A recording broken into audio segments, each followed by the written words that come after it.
Hello everyone! In this video, I'll show you how to transfer money from CoinMarketCap to PayPal.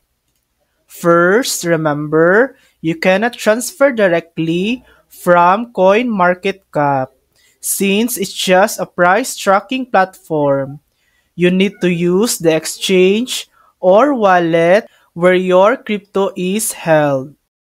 Log in to your exchange or wallet and make sure your PayPal account is ready to receive funds. Next, connect your crypto wallet to the exchange. If your exchange supports PayPal withdrawals, select PayPal as the payment option. Enter your PayPal credentials and the amount you want to transfer.